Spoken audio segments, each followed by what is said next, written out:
I'd like to welcome everyone to the State of the City 2024.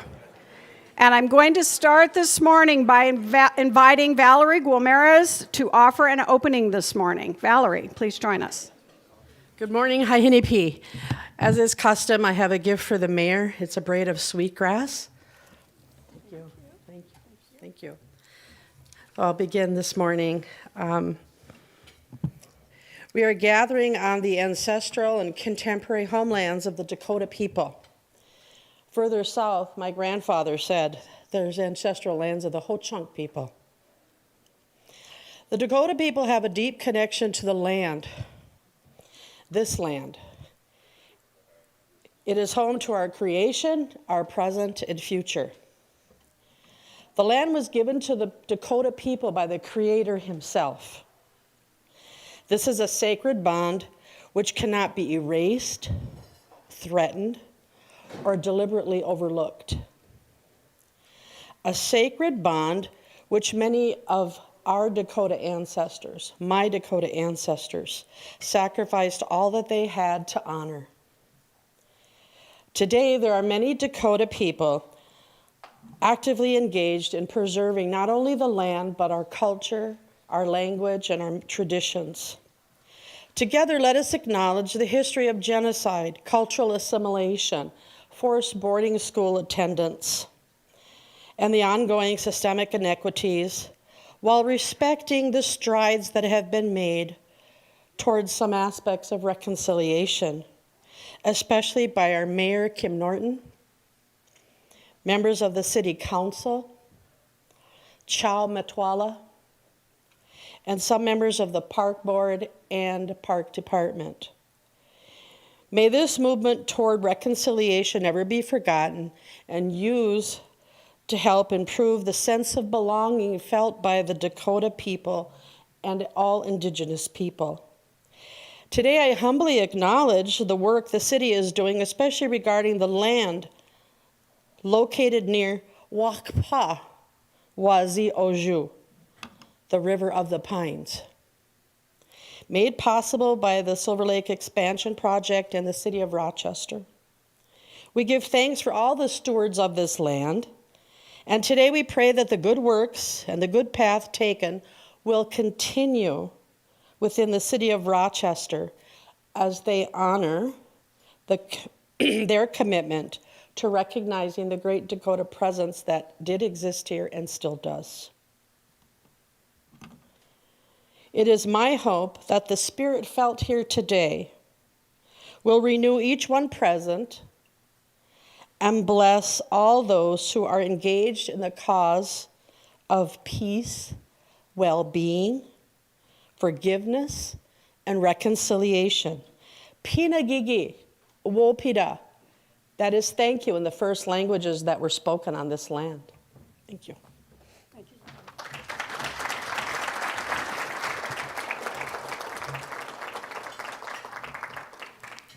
Thank you very much, Valerie. And thank you all so much for being here this morning. I know it was a very early start to your very busy days, but I do want to recognize a few people. And this room is filled with stars from the city. So if you're not called out, please don't have your feelings hurt, John and others. I do want to recognize our elected bodies, folks from our elected bodies. We did have some folks that said they would be here, and I don't know if they have made it yet, so I may read a name and they've not appeared, but they did RSVP. So from the state, Senator Liz Bolden, and if you're here, please wave or stand. From the county, our commissioners, Sheila Cascaden, Michelle Rossman, Laurel Podolsky-Smith. Are there any others? If you're here, you can stand. From our city council members, Brooke Carlson, Patrick Keene, Mark Bransford, Norm Wall, Sean Palmer, and Molly Dennis.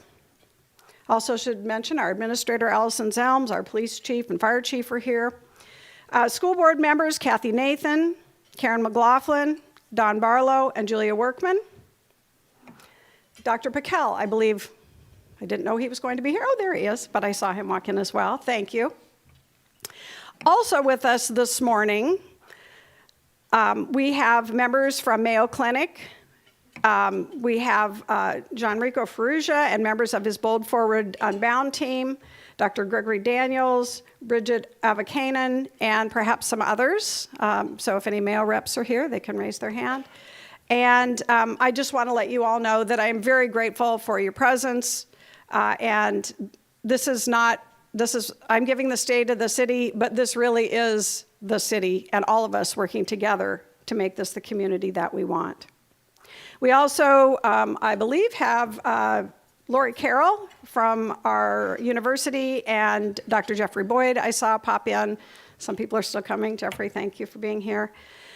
And we have lots of, and I'm not going to name you all, John and others, we have many business partners, nonprofit partners, city staff, friends, and community members who have joined us. So thank you so much. I'm deeply grateful that you're here. It almost goes without saying that the strength of our city is supported by the work of our city government. So I'm going to ask you to take a look at a video that was put together about our accomplishments as a city in 2023.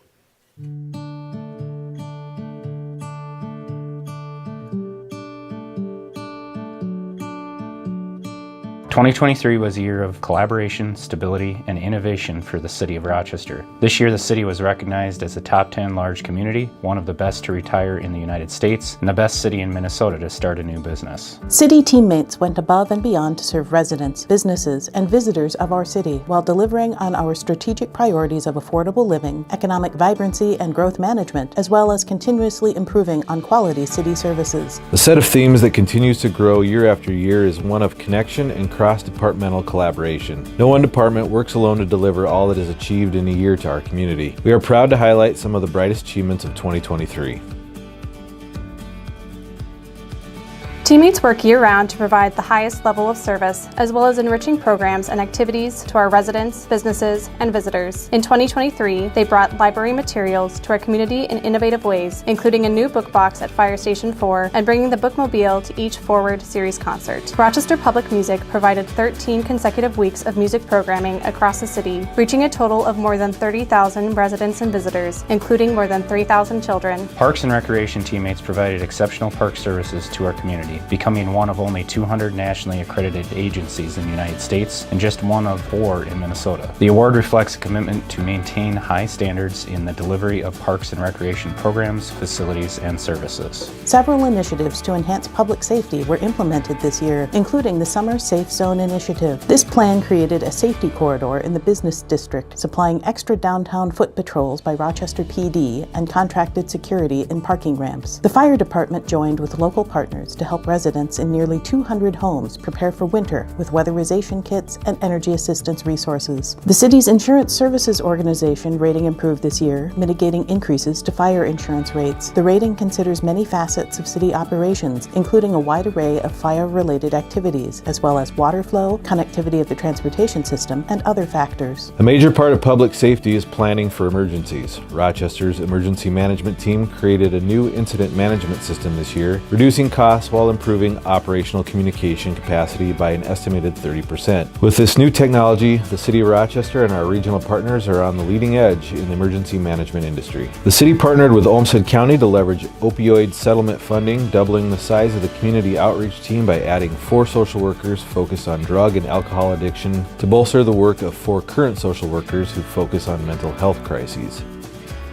City of Rochester leadership and teammates focused on emphasizing belonging across our community through innovation, inclusivity, and a dedication to residents, businesses, and visitors. Accessibility is crucial to ensuring the city meets its goal of providing quality and effective services for every resident. To help reach that goal, the city welcomed a fellow through the Bloomberg Harvard City Hall Fellowship this year. The focus on accessible city government will be wide-ranging, including transit services, language access, and equity and accessibility in recruitment and retention of city employees. Rochester Public Transit took strides to make public transit easier to use, launching a mobile fare payment app, installing new bus stop signs, and welcoming new customers during Tri-Transit Week in September. Official rebrand efforts launched Civic Music's evolution to Rochester Public Music. The new name is meant to be more easily accessible and aligns with other public-facing city departments like Rochester Public Library and Rochester Public Utilities. Teammates across the city organization embraced community engagement through school visits, educational programs, as well as dozens dozens of events and functions, including summertime favorite Safe City Nights, which hosted more than 4,000 people in 2023. The city understands that belonging comes through economic opportunities as well and took strides to increase those opportunities this year. Part of this came through participation in the National League of Cities City Inclusive Entrepreneurship Grant Program. 3 Rochester nonprofits participated in the work to create inclusive entrepreneur-led programs and activities. The Downtown Task Force work transformed the way that the city, Destination Medical Center, the Chamber of Commerce, Experience Rochester, Rochester Downtown Alliance, Rochester Area Economic Development Incorporated, and Mayo Clinic collaborate. Our shared vision solidified our commitment to a vibrant downtown that provides quality, connections, and experiences that ripple across the broader economy and adapts to the evolving needs of our city. Rochester City teammates continue to work to sustain our community's vital infrastructure while planning and building for the future. 2023 saw various projects and improvements come to life across the city, including substantial completion of the Cascade Lake Community Park Improvement Project. The park now boasts additional inclusive playground features, an indoor rental building, and an outdoor amphitheater. The Parks and Rec team also replaced and put in new equipment at various parks across the city with the financial support from the Parks Referendum. Work towards the future vision of Soldiers Field Memorial Park is officially underway and will include a new aquatics area with water slides, a lazy river, and a 50-meter lap pool, a new inclusive playground and shelter, new basketball courts, and a multi-use trail connection. A variety of positive legislative outcomes on city priorities in 2023 will ensure funding for numerous projects in the city's near future, including a regional parks and forestry maintenance facility, the Willow Creek Regional Trail and Safety Connection, a regional park and ride facility along North Broadway, and airport runway improvements. Rochester voters approved renewal of the city's 0.5% local sales tax this year. The $205 million in funding will support an economic vitality fund, street reconstruction, flood control, and water quality, as well as a regional sports and recreation complex. Some major infrastructure projects saw completion in 2023, including more than 2 miles of street reconstruction on 65th Street Northwest, converting the roadway from a rural road to a city street, improving traffic flow and increasing pedestrian and bicycle safety. Rochester Public Utilities and Public Works teammates worked together to minimize disturbance to property owners by combining duck bank and reconstruction projects in Southeast Rochester this year, improving various aspects of infrastructure all at once. RPU teammates have been busy with numerous infrastructure projects, including the replacement of a 65-year-old water main in Northwest Rochester and the relocation of underground secondary low voltage lines along 2nd Avenue Southwest to support the Discovery Walk project. One of the biggest undertakings our teammates accomplish every year is maintaining the city's infrastructure. This year, Public Works teammates performed mill and overlay and manhole upgrades on 16 miles of roads, chip seal work on 22 miles of roads, and more than 6,000 feet of concrete curb repairs. Crews also removed over 6,000 cubic yards of accumulated sediment from the Zumbro River flood control area. The city's sewer crew jetted approximately 2 million feet of sewer pipe, adjusted more than 500 manholes, and rebuilt or adjusted over 500 catch basins. The first Sidewalk Improvement District project was completed in the Slattery Park neighborhood this year. The program reassigns the cost of sidewalk repairs and replacement from the adjacent property owner to distribution among a greater portion of the community. It has also proved to be a more efficient sidewalk maintenance program to administer. 2023 brought various opportunities to align the city's future growth and development with environmental stewardship and global connectivity. Rochester Public Transit is leaning into the future of public transit, adding 2 additional 60-foot electric buses, building the first city-owned park and ride, and growing the transit team as we prepare for rapid transit, on-demand transit, and fleet electrification. The Park Board and City Council adopted the Urban Forest Master Plan in November. The plan was developed by the Parks and Forestry team and provides guidance for how to maintain healthy tree canopy in Rochester. This year, the city secured federal grant funding from the USDA Forest Service Urban and Community Forestry Grant for planting trees, as well as the Minnesota Relief Community Forestry Grant for tree maintenance. In 2023, the city began the process of converting City Hall to a fully electric system for its heating and cooling, transitioning away from the county's steam line, which had reached the end of its useful life. This puts the facility on a pathway to becoming a net zero building once Rochester Public Utilities transitions to fully renewable electricity in 2030.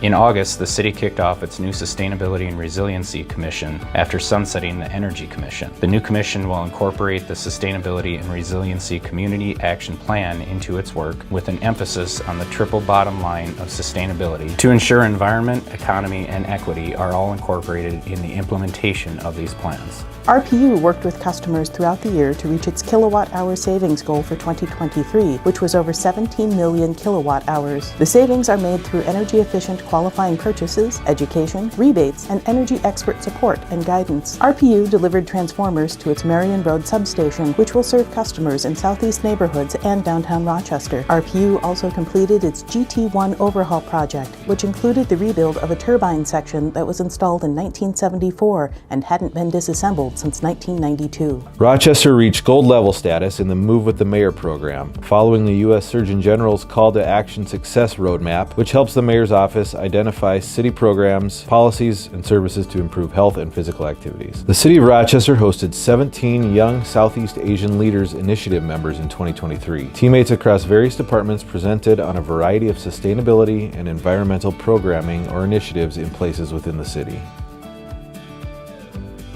In 2023, teammates continued to focus on growth and development, improving the ways our community is served. The City of Rochester received the Inclusive Workforce designation for meeting criteria set by the Workforce Development Board of Southeast Minnesota, including a commitment to an inclusive workplace, assessment of how diversity, equity, and inclusion influence work and culture, providing diversity, equity, and inclusion education for staff and leadership, and allocating resources to support and sustain an inclusive and equitable workplace. The city's human resources team continued its commitment to attract and retain teammates that provide vital services for our residents. Efforts included evolution of employee benefits, legislative efforts around compensation, and hiring the organization's first human resources teammate focused on diversity, equity, and inclusion. 2023 brought a lot of hellos as well as goodbyes. The City of Rochester said thank you to 30 teammates who retired after providing a combined 832 years of service to the Rochester community. The City of Rochester launched its very first collaborative summer internship program this year. The program welcomes students to participate in a collective orientation, work across departments, job shadow opportunities, and lunch and learn activities throughout the summer. The Minnesota Chiefs of Police Association presented the Rochester Police Department with an Excellence in Innovation Award, recognizing the department's Driver's Education Mentoring Program, where officers provide behind-the-wheel training to students, removing some of the barriers that can prevent people from getting a license. RPU teammates wrote and published a graphic novel titled I Want to Work at RPU to promote career paths and people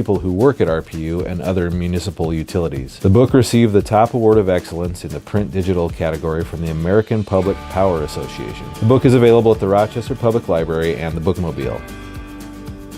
Thank you to our elected leaders for their vision, commitment to the community, and good governance throughout 2023. Without your bold leadership, none of these major projects and transformative achievements would have been possible. We would also like to thank the many community organizations and partners that the city works with to serve the community. We can do this important work because of the collaboration and commitment to our city and the region that we share. As we close 2023, City of Rochester leadership and teammates look forward to another standout year in 2024. Thank you to our residents, businesses, and visitors. It is because of you that we do this important work. Here's to moving forward together.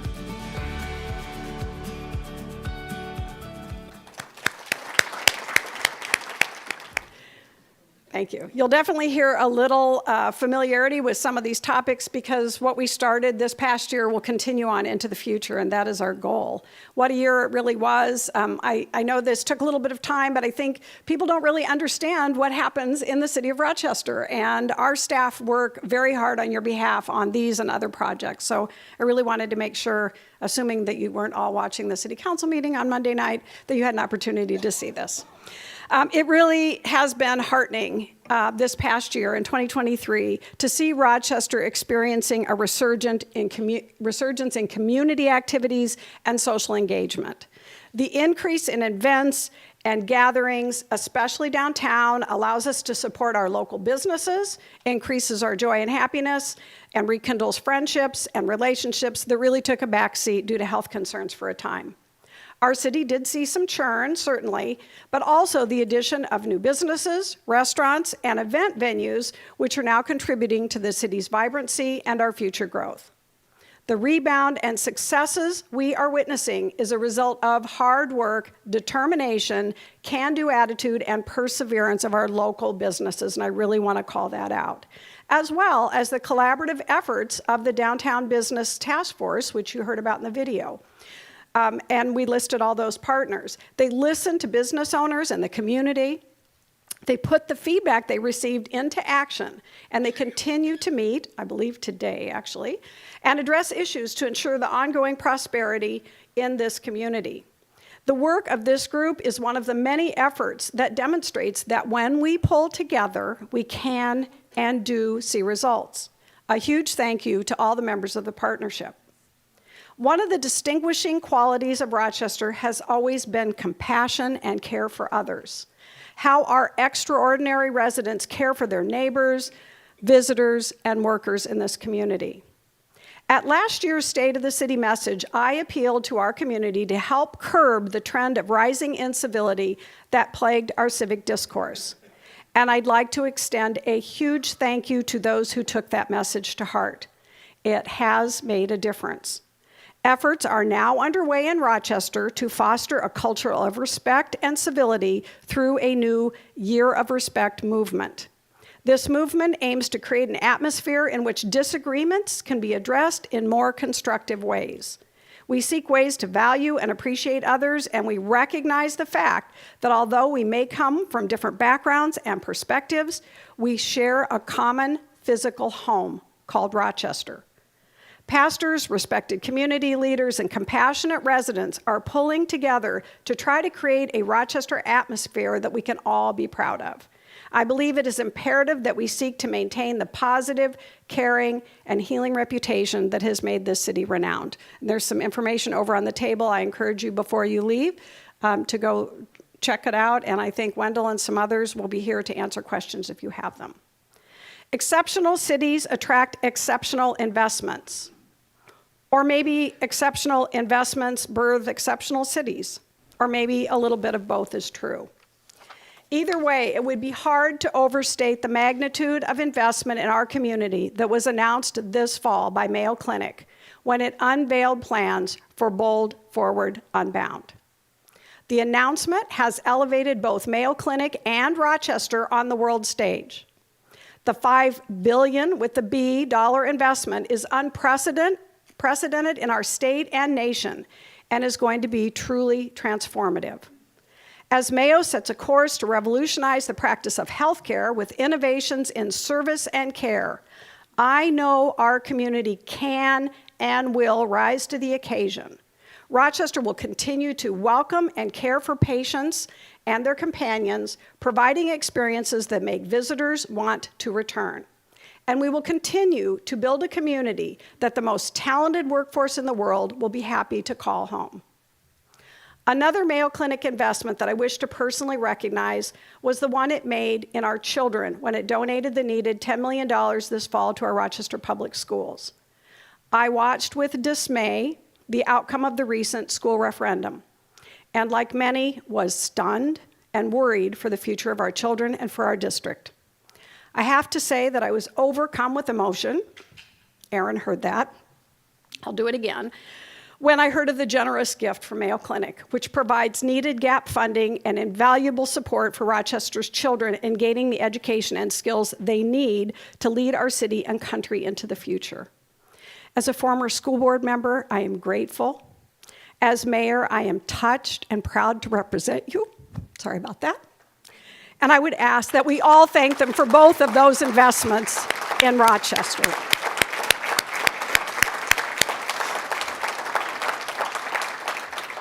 Your broad community support is amazing, but I thank you especially for understanding and acknowledging, and I hope the community will too when the referendum comes back, the importance and absolute imperative to provide a quality public education to the children in this city. Last year, I discussed my longstanding desire for Rochester to be a leader in sustainability and energy. In 2023, we commenced, as you saw in the video, a multi-year process to implement a geothermal energy system in Rochester, starting with City Hall. Monday evening, the City Council supported the expansion of this system to the Civic Center and Library, forming the core of a sustainable downtown energy district. This innovative new technology, called the Darcy system, which came out of the University of Minnesota, by the way, is more efficient and has a smaller environmental footprint than traditional systems. With available federal IRA funds, we are able to take advantage of a 50% tax credit, creating a clean, sustainable system at cost parity to older, dirtier systems. So despite what appeared to be a bit of a setback last year in gaining the needed funding, federal dollars have saved the day and are enabling us to move ahead, and I am thrilled. And excitedly, we have businesses and entities eagerly awaiting the opportunity to connect to this district, demonstrating public support for sustainable practices. As I previewed last year, the Energy Commission has evolved and is now the Sustainability and Resiliency Commission, with a new goal of actualizing the many actions identified by a citizen task force in 2022. I have to say there are like 104 of them. So there's a lot. I also want to highlight that we must focus on envisioning a future where energy-efficient housing and clean renewable energy sources are available to every resident in safe neighborhoods that are built for active, accessible living and transportation. That's a lot, but we can do it by working across sectors with a focus and approach to the future with sustainability, resiliency, and equity at our core as foundational principles that every employee and community member embrace. And it's going to take that to make a difference in the world. There's plenty of work to do to educate and inform residents and staff about the ever-growing state and federal funding available to address these goals, and we'll be doing that this year. While I want to focus on positives, I think it's important to acknowledge there are areas where progress is still needed. The good news is there are a very few areas where Rochester doesn't meet or exceed national averages. But there is one area where we fall behind and absolutely must address in this way and others, and that is our air quality. We can turn that around if we continue our sustainability efforts this year and into the future as a community. As Rochester continues to grow and change, we must ensure that this transformation is seamless and beneficial for residents. Various projects, both from DMC and the city, are advancing to the next phases of planning. One notable project is the Bus Rapid Transit, or LINK system, that you'll be hearing more about, that is vital to moving people in safe and clean ways through our core health and business districts. Development throughout the city is on the rise, with plans to adhere to new Unified Development Code, dare I say UDC, and P2S, Planning to Succeed roadmaps that were approved by our city council. These developments will create vibrant neighborhoods that we believe residents will deeply appreciate. And Mayo's bold Forward Unbound investment has resulted in a heightened sense of excitement and anticipation in many sectors and across the whole community.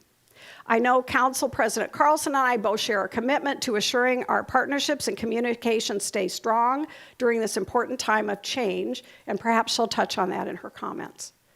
This exciting announcement of a transformational project of this size and stature paves the way for the City of Rochester to shine in the years ahead. Mayo's extraordinary vision of their own future offers us an opportunity to provide residents a voice in our city's future as well.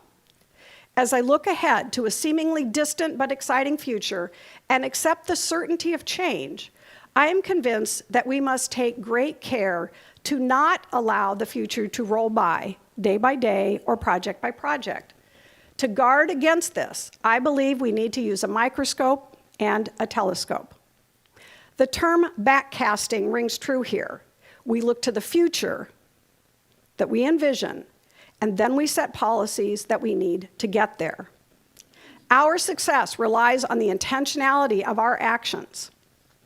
We need to see as clearly as possible how microscopic details of today are connected to a grand vision of a distant tomorrow. And I believe we can do this by utilizing a process that has us embracing our past and envisioning our future together. So how do we do this? And what does it mean for Rochester 2024?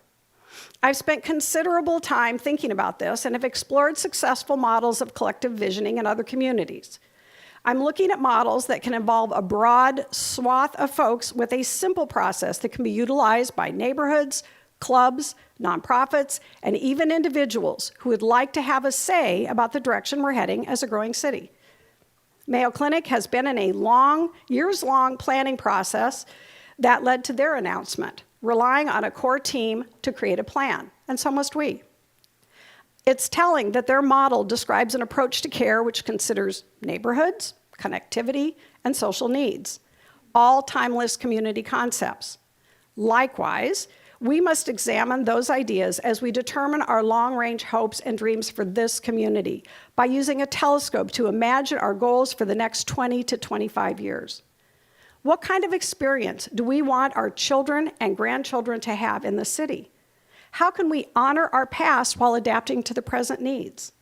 What of our current plans and processes must we prioritize or adjust? This is where the City Council must pull out their microscopes to assure that what we are doing today prepares us for the vision we have for our grandchildren. I believe that now is the time to reach out to the community and ask for their input, their vision. And my goal is to set this underway this year, knowing that creating a shared vision will likely be a multi-year process and iterative. And so in the near future, I will be pulling together a steering committee to help oversee the process and work with a consultant to build a process that is grassroots, meaningful, and useful. The City Council's strategic priorities and my own are a starting place for this future planning that our talented city staff will skillfully execute. As we provide a foundation for community input, it will be crucial to listen to the community's desires for the future of Rochester. I'm hopeful this bold visioning process will be wide and deep. More information will be coming out in the months ahead about how each of you here can bring this process to your business, your club, or organization. The process should be a low time commitment, and we'll do our best to make it informative and maybe fun. We will use a community co-design process also that has been successful in recent years, while actively seeking input from individuals and groups who may not have the ear of elected officials. The goal is to make it easy for community members to provide feedback that will shape our city's future. From sports leagues to service clubs, we will reach out to as many individuals and groups as possible to ensure a comprehensive and inclusive vision. So here is my call to action. Get out your telescopes and see what comes into focus. What should Rochester look like physically and societally in 2050? What actions can we take today to ensure the thriving of generations to come? Perhaps even consider the seventh generation principle utilized by Native Americans, I believe the Iroquois, and I'm going to quote this: in every deliberation, we must consider the impact of our decision on the next 7 generations. Or consider the words of Jonas Salk: the most important question we must ask ourselves is, are we being good ancestors? And while we can't say exactly where this effort will take us, I can see that the many community-based efforts that are underway already are most certainly pointing in the right direction. For example, we know that strong communities are built by strong, safe neighborhoods and the relationships that are developed there. We will work as a city to continue to support the groups we've been partnering with these past years and those that wish to do so in the years ahead. The city does and will continue to do many community building events. Some were shown in the video: Safe City Nights, Forward and Riverside concerts, New Year's Eve, Thursdays on First, Rochester Fest, Chalk the Block. It goes on and on. Our neighbors will continue to grow their network and be working on other neighborhood and community building activities in the coming year. Huge kudos to our city staff and public safety teams who are committed to continuous improvement, to diversifying their workforces, and to community policing and community building all year long. I am so proud of their work to be part of a team that addresses today's challenges and issues with care and compassion throughout neighborhoods all across our city. The city's focus will continue to be maintaining clean and safe parks and paths that are clear of encampments, ensuring that every member of the community feels welcome to use them. Allowing encampments is not the proper response to housing our homeless. And I will continue to push for sufficient shelters, wraparound services that are provided by our county and nonprofit partners, and find appropriate housing for every individual.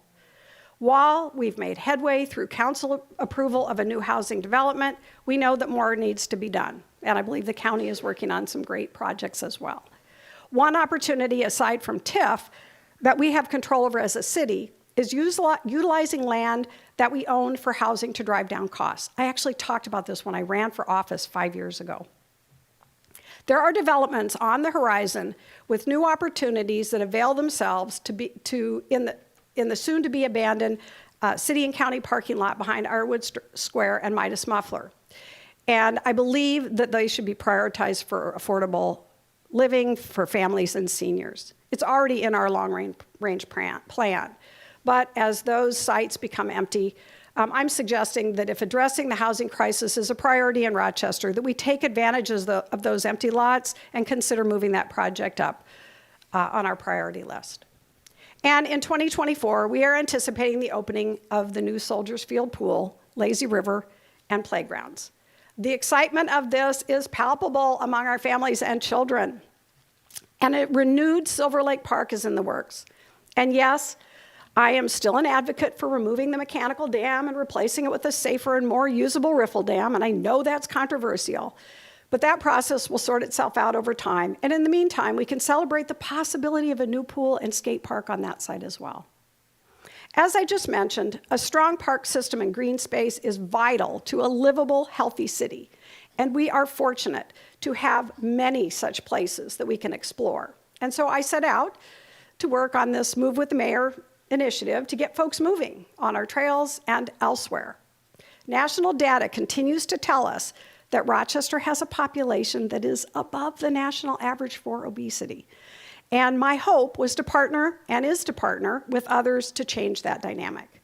Since becoming mayor, I have focused on creating a healthier community to match our efforts at being America's city for health. Rochester has responded very well to the initiatives, and I thank you. And I ask that you watch for future opportunities. With just a few more partners, like some gyms and workplaces that jump onto this initiative, we can be the leading city in the country when it comes to community health. I also joined a group of mayors from across the nation to address an initiative to end childhood hunger. And given the close ties to the issues of health and hunger, I signed on to be a member of a soon-to-be-announced, and I've been asked not to spill the beans, national program that will address health, hunger, and nutrition. And what could be more perfect for this community?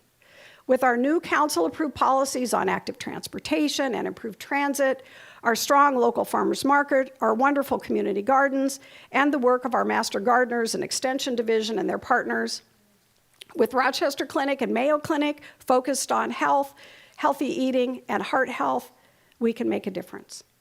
I hope to entice our student population in our high schools, our fabulous colleges and universities to join me, because with their help, we absolutely should be able to make substantial improvements in our community's overall health. And it does really help to start with the young people. I look forward to collaborating with Olmsted County Public Health Department and others who have already been working on the pillars identified by this initiative on a countywide basis. And I think this will create great synergy and partnerships. And I can't leave the podium without plugging just a few other initiatives. And I'm sorry this is long. It's my one and only opportunity to share, so I'm going to. We are currently working with the Arts and Cultural Trust to erect a statue of a woman of significance in Rochester's history as part of an international Statues for Equality effort. Interesting enough, only 5% of statues worldwide are of women. And upon hearing that the UK has more statues of goats than women, we thought this might be the perfect time to recognize an outstanding woman from our city's past. The group has selected Amelia Hatfield Witherstein who was the first woman elected to any office in our city, and whose family still resides in Rochester. I'm not going to spill the beans on all the details about her. You'll be hearing about that in the year, but quite a remarkable woman who served in office before women had the right to vote. Yeah, wow is right. You'll be hearing and seeing more about Amelia and the effort to bring the statue to Rochester as the year progresses. The goal is to raise $75,000 to $100,000 to design, develop, and deliver the bronze statue to be placed, at least we're looking at Central Park, by the Heritage House maybe. Check out the table over on the left here, your right, on the way out for a little more information, and consider a generous donation now or in the future. I'm also asking the City Council to reaffirm Rochester's long commitment to international involvement. Not only do we have a history of welcoming folks from all over the world for care and employment, we have a legacy from starting with Mayor Chuck Hazama and every mayor since of supporting an international affairs committee. This supported 5 sister city relationships: Akita, Japan; Shenyang, China; Moosburg, Germany; Kathmandu, Nepal; and Seoung City, Korea. And I apologize if I haven't gotten those perfect. We've brought together a team to rekindle relationships, I think I saw Katie here earlier, with our 5 sister cities, and to grow new subnational relationships such as those we've been establishing and have just established with Germany and China on environmental and economic issues. I ask you to consider signing up for a committee and consider a trip with me to Germany in September 2024. Again, information over on the table, or call our office for more details. And we're looking to maybe go to Japan in another year, so keep those in mind. In terms of our economy, we need to ensure a vibrant business culture that supports residents, workers, and visitors in our city center, as well as neighborhood economic hubs throughout the whole city. With the development generated by Bold, Forward, Unbound, and other upcoming projects, things that we have won grants for, and the local option sales tax, it's clear that we will have a growing need for a workforce to build our city's future. The Bloomberg Global Mayor's Challenge and the federal workforce funds, which were secured over a year ago, focus on equity in the built environment, hold growing value for this community. And we know with absolute certainty that growth and development are occurring and are going to continue to occur, and we need a skilled and talented workforce to build the city of our future. Our team has been working with workforce development, the public schools, trades, builders, developers, and others to build out the system that is needed to ensure this workforce. And we are now ready for folks to enter those trainings. So, education, childcare, transportation, and supplies can be paid for through our grants. So please reach out for more information and help us spread the word so that we can staff up for our future. The city has also partnered with 3 nonprofit agencies to grow, diversify, and increase the entrepreneur environment in our city. The National League of City Grants, which were talked about in the video that we won, have helped us plump up opportunities for an inclusive ecosystem, inclusive entrepreneurship, and identified a need for culturally aware childcare. And I saw Tawanda in here, and there are others who have worked on that and are continuing. How can we all support these efforts and assure that inclusive and equitable opportunities continue? For folks that are not yet aware, a new initiative called the Equity Alliance has been created to fill a gap that we are feeling by the loss of the Diversity Council, and to help our community enterprises as a whole evaluate, educate, and share ideas to address the systemic changes and close any identified gaps they might have in their organizations. This is so needed to create an equitable city with opportunities for everyone who wants to take advantage of all this remarkable city has to offer now and into the future. I am making a special ask this morning for businesses and governmental agencies to reach out to Chowmatella or Wafa Al Khalifa and please join the Equity Alliance to help us create the future that we can envision together. And it's not going to happen without intention.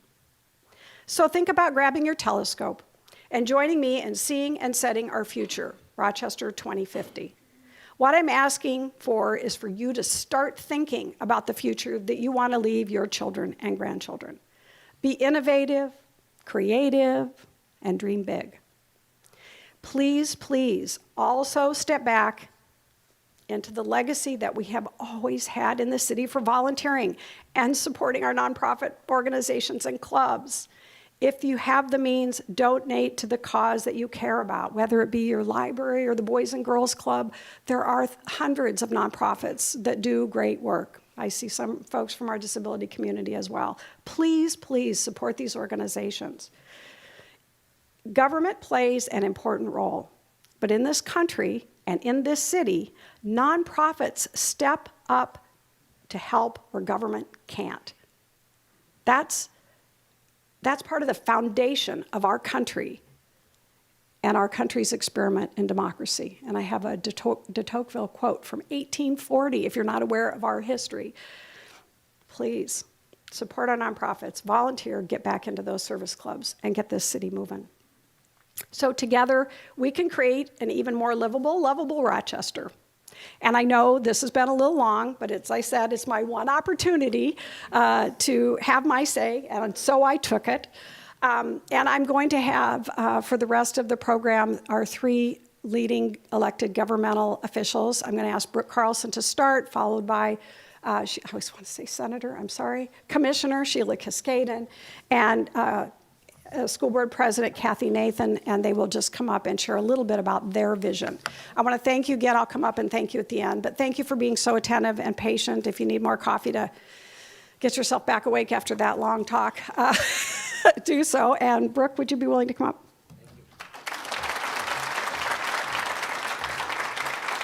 Well, I will get started, and feel free to get up and stretch or whatever you need to do after the mayor's wonderful emphasis on all we have going on. So good morning, everyone. I'm Brooke Carlson. It's an honor to be with you this morning, and wonderful to see so many familiar and new faces. Thank you for including me in this, Mayor. I really appreciate it. It's really a gift to step out of the day-to-day, hopefully for all of you as well, and have the opportunity to think about the big picture of what's happening in the city, what's to come, and how we all can influence that future. Those of you who know me well know that I live and breathe collaboration and enjoy this aspect of my role most of all. So how better to use my few minutes than further emphasize the importance of collaboration in achieving the City Council's strategic priorities of affordable living, economic vibrancy, and quality services for quality living. It's essential that the city collaborates with many of you, all of you really, in this room, both formally and informally, to accomplish our shared goals. In other words, we cannot do it without you. Whether it's by partnering across our justice system to advance equity or better support our youth, working with Olmsted County to improve our dispatch through 911, looking at you, Chief, chiefs and sheriff, supporting entrepreneurs of diverse backgrounds with Rochester Area Economic Development, Collider, the Small Business Center, opening up RPS school gym or Rochester Public School gyms and pools for community use, planning for fare-free bus rapid transit through a generous agreement with Mayo, or jointly investing with Destination Medical Center to make Soldiers Field an absolutely awesome park for residents of all abilities. We are so fortunate to live in a community that upholds collaboration as a core value. And collaboration will be even more critical as our community prepares for the biggest economic investment in the history of our state, Mayo's Bold Forward Unbound. The city is committed to working with Mayo and our community partners to collectively think about issues like housing, transportation, workforce development, safety, and infrastructure throughout the phases of Unbound and beyond. This includes short-term considerations like minimizing the disruption of all these major construction projects led by Mayo or the city or DMC or other private developers, and supporting access to our downtown businesses or treasured community events like those hosted by the Rochester Downtown Alliance. It also includes thinking about the longer-term impacts on growth on systems like childcare and housing that are already experiencing challenges. Working together, while difficult at times, will ensure our success in creating the brightest future possible for our current and future residents, as well as our visitors who come to our city seeking compassion and world-class care. A great example of what we can accomplish together came recently as the community supported the local sales tax, which has been mentioned multiple times. But thank you for all you did to make this happen. I have to give a special shout out to the Chamber of Commerce. John Wade's getting his second shout out of the day, or multiple, through Ready's support, the Rochester Sports Foundation, and so many others who got accurate information out to our community so people would come out and vote to support this important initiative or this important sales tax extension. With this extension, we are able to continue our work with our housing coalition, but to more deeply invest into affordable housing, including homeownership opportunities, which have been identified as one of the most important barriers for our communities of color. It allows us to enhance our water quality and flood management, ensure we maintain quality streets, and build a new regional and sports recreation complex that will create opportunities for our residents as well as our visitors. And I'm looking at you, all the pickleball players, who are apparently a very strong lobby in this community. We look forward to sharing more with you and including you as we make these plans, and they will start taking shape early this year, so it's a very exciting time. With all this change and more, I truly believe that we are in one of the most exciting and important moments in the history of our city. How very cool that we all get to play a small role in it. I could go on and on. There are countless examples of how we work together to make our community the wonderful place that it is. But I will end by extending a sincere thank you to our staff, I know many of whom are here today, and all of our partners who are equally invested in this shared future. Finally, to the mayor and chairs, Nathan and Cascaden, who I share the stage with today, thank you for your authentic commitment to working together. My life and the city of Rochester are better for it. And with that, I will hand it over to Commissioner Cascaden.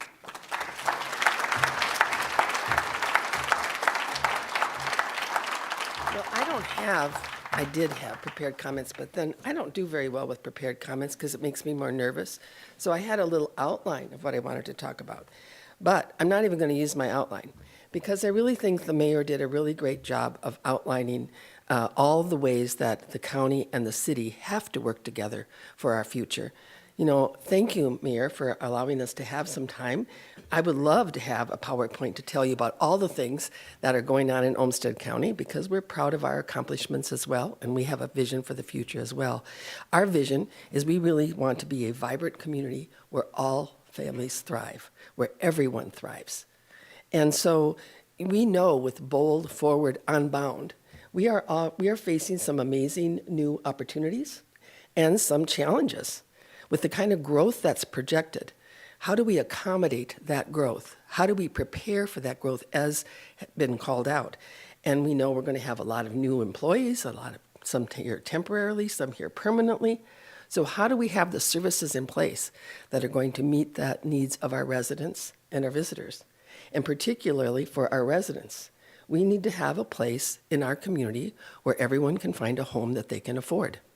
And I am proud to tell you that we are already working well through the Coalition on Housing, which has the city, the county, DMC, and hosted by the Rochester Area Foundation with a pooled source of funds to really look at how do we incent the private market, how do we make prudent investments of philanthropy, and how do we work with local government to create the housing that our community needs. And there are some things that are in the works that I think you're going to be happy to hear about. But our housing demand, I spend a lot of time thinking about how do we have enough homes for all? And the range of homes that we need, from those who have almost no income to those who are in our workforce. How do we have homes that are going to meet that variety of needs? And so the coalition is a place where we really are starting to come together and have a collective vision about the ways that we can impact the private market, how we can make prudent public investment, and how we really help people have the benefit of owning their own home and have that intergenerational wealth. Looking at seniors, looking at our BIPOC community, look at our lowest income people. When we talk about homelessness, which has been a big topic for the community and certainly for the city, we as a county are really focused on wanting to make homelessness rare, brief, and one time. And we can't really say that we're achieving that. But to get there, it's more than having shelter. It's a lot more. It's about looking at what are the drivers that lead to homelessness. It's about looking at how you provide the appropriate level of temporary shelter and then services to help people move. And I'm proud to say I see some of our public health people here. I want to talk about the fact that public health has that long-term focus on what are the social conditions that really make a community a place where we have social, racial, and health equity and everyone can thrive. And so as we look at how we're going to move forward, let me call out that one of the accomplishments that the county has had this year with a partnership of about 15 organizations, but led by Public Health, Mayo Clinic, and Olmsted Medical Center. We have announced our community health plan. We're one of the few places in the nation that has an accredited public health department. There's only about 8 in the state of Minnesota. And this partnership between our healthcare systems and public health and really doing a deep dive with over 1,000 people interviewed, with many community contacts, with outreach specifically to communities that are underrepresented to say, what are our biggest health concerns? And you know what they told us? Healthcare access. How could that be here? We have a healthcare access problem for some populations and for some services. We have a problem with mental health. Mental health drives a lot of other kinds of social change, and we have a problem with substance abuse. So with this team is now looking at strategies to move forward. We, as you heard, we are cooperating with the city on the opioid settlement funds so that we're moving more into prevention. And so that we have those crisis workers to go out and work with people who then get them into treatment and not just in and out of the ER. So there are lots of ways that we're working together. Now, one of the things I want to call out is as the city grows, you know what else happens? You have more cups, more debris, more waste. And the county, I like to say this because I keep trying to get the city to invest with us in our waste to energy facility. 75-80% of the waste that we process at our waste energy facility is from city residents. That's not counting the world famous has its own, does a lot of waste management on its own as well. So we are looking to have an eco-friendly waste management system that is really, cutting edge. We secured some state funding to do a materials recovery facility so we can take materials and reuse them and put them into manufacturers. We are going to create a self-haul reuse recycle center for our residents to use.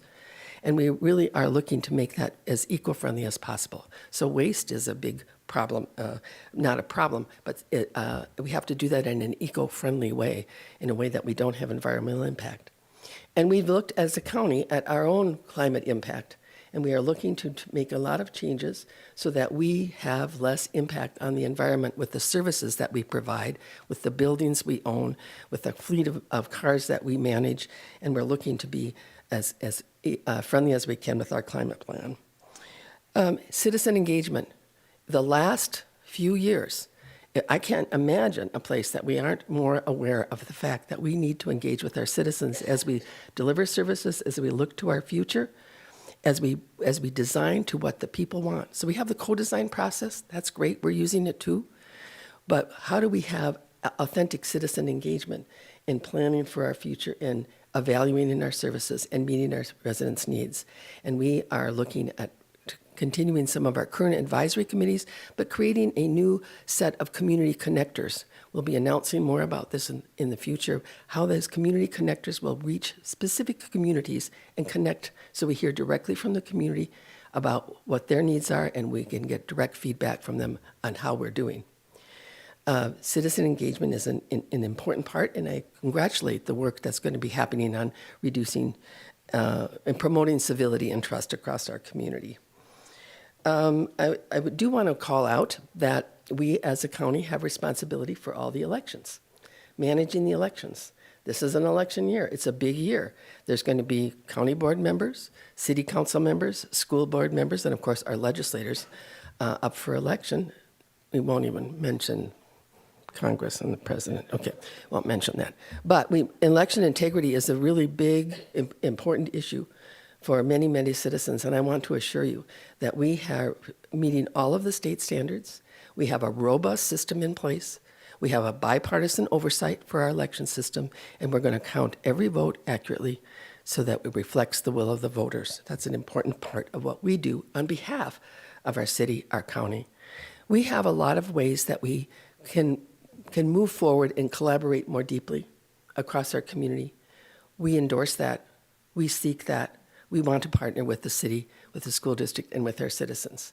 So we have a new strategic plan coming out. Pay attention to that. Know that we really welcome hearing from you, and we want to be engaged with our citizens to make sure that we work together to create a vibrant community where everyone thrives. Thank you.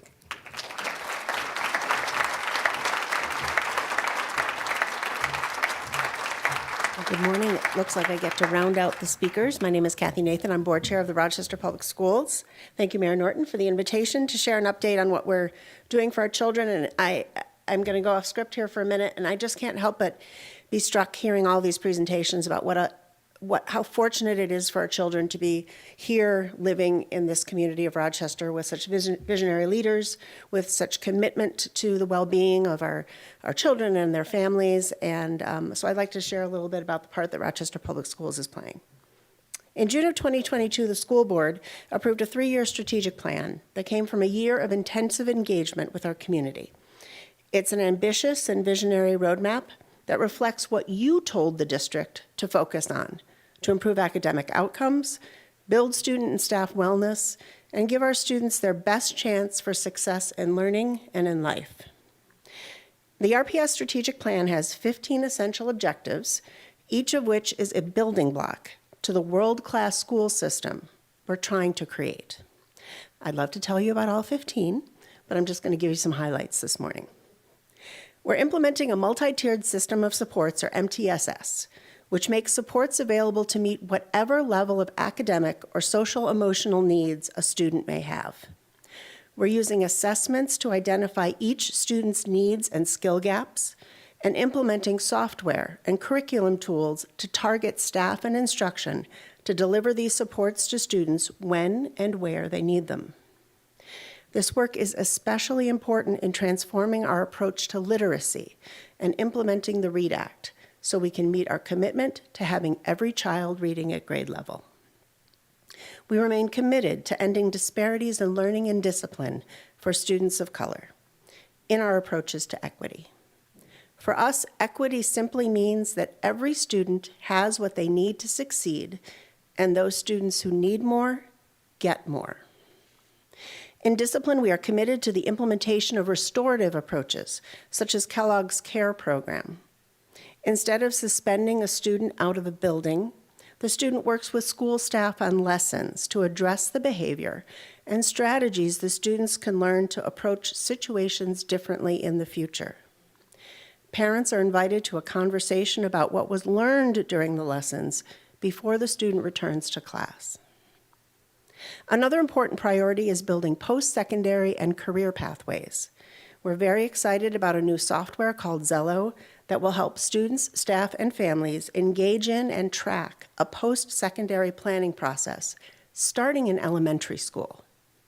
Students develop a portfolio of their interests and their passions, identify career paths that match those, map their high school courses to support those interests, and provide resources on what colleges, trade, or vocational training, military service, or employment can launch students on their chosen career path. Now, while we're excited about the progress that we're making on implementing the strategic plan, we're also taking action to remove the financial barriers that could interfere with accomplishing these objectives. The district has been working since 2022 to reduce predicted structural deficits in the RPS budget. In the past 2 years, we've reduced expenditures by $21 million. After the narrow failure of the referendum that was on the ballot in November, the school district faced at least $10 million in additional cuts from its budget for fiscal year 25. We announced an attendance options redesign proposal that was designed to help close the budget deficit and make it possible to implement earlier start times for elementary students while maintaining later start times for middle and high school students. The research demonstrates that these are the most appropriate for learning and our learners. Version 1 of the proposal would have resulted in a number of necessary but painful changes and adjustments for some of our buildings, staff, students, and families. However, thanks to the extraordinary one-time contribution of $10 million from the Mayo Clinic, which the mayor has already expressed our gratitude for and we think about in such good terms every day at Rochester Public Schools, we can now avoid implementing some of the most difficult elements of that version 1 of the proposal. Version 2 of the redesign was presented to the school board last night, shaped by the new budget realities and by the large volume of thoughtful and passionate feedback that the district has received from the RPS community. One of the things we've learned in talking about this redesign proposal is how much our parents and our staff and our students love their schools and want to support them. When Mayo Clinic announced the $10 million gift, they stated that the purpose of the contribution was to enable RPS to sustain the implementation of the strategic plan while we continue to take steps to put the school district on the path to long-term financial stability. One of those steps, as the superintendent has made clear, is recommending that a referendum come back to the Rochester voters this year.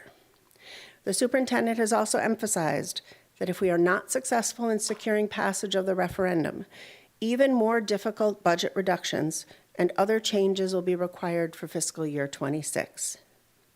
We as a district recognize that should the board approve of a referendum vote, we must undertake intensive efforts to clearly communicate the details of how the revenue will be used and what the specific consequences would be to schools, staffing levels, class size, programs, and opportunities if this referendum were to fail. But going forward, and I think it's a mark of the vision of this community that almost every presentation today has used that word. We are committed to being transparent and sharing our plans, our progress, our resources, and our outcomes. We are committed to community engagement, and we ask you all to please keep participating in what we offer because we need the feedback from you to make sure that we are moving forward together. And the district is so appreciative of the many people in this room who have partnered with us and support the work that we do to prepare all students for the bright future that can await each and every one of them. We hope you will all stay informed and committed to the work that we do for our students. And thanks for your time this morning. Okay, we're a couple minutes over, not too bad, but thank you all so much for being here. Please, please join me in thanking all of our presenters because I think it really is this community vision that's going to make a difference. It's not one person, it's all of us working together. So thank you. Join me in thanking them one more time. And I'm going to mention one more time, the table has information. Go peruse it on your way out if you have a few minutes. Thank you for being our partner, and I'm so appreciative that you joined me this morning. Take care.